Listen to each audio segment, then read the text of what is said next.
எனக்கு போட்டியா தானே ஸ்ருதி நீ ரெஸ்டாரண்ட் ஓபன் பண்ணி வச்சிருக்க. I am going to shut down your restaurant. உன் ரெஸ்டாரண்ட்டை நான் சீக்கிரம்.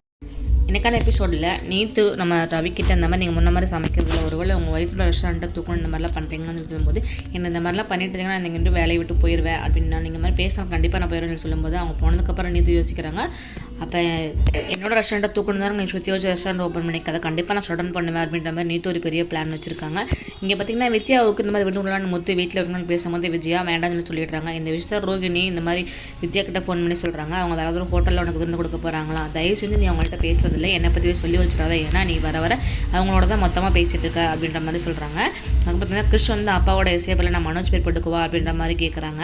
தீபாவளிக்கு வந்து நீங்கள் என்ன தான் இருக்கணும் அப்படின்ற மாதிரி கிருஷ் ரோஹினி பற்றி சொல்கிறாங்க. ஆனால் தீபாவளிக்கு பாட்டி ஊருக்கு போகிறாமே அப்படின்னு மாதிரி சொல்லும்போது அவங்க அம்மா சொல்கிறாங்க அப்புறம் என்ன நம்ம ஊர் பக்கம் தானே, நீ அவங்க ஒரு ரேட்டு வந்துட்டு போயிரு அப்படின்னு சொல்கிறாங்க. ரோஹினி அங்கே போனதுக்கு அப்புறமா உண்மை தெரிய வருமா அப்படின்றத எபிசோட பார்த்து நம்ம தெரிஞ்சுக்கலாம்.